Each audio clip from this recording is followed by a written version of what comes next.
استطاع المنتخب المغربي البارح الانتصار على زامبيا ب3-1.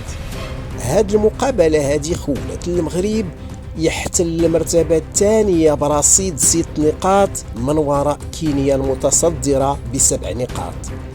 المنتخب المغربي تنتظر مباراة حارقة، مباراة صعبة مصيرية الأحد المقبل على الساعة 1 ضد منتخب الكونغو الديمقراطية اللي انتصر البارح أيضا على أنغولا ب2-0.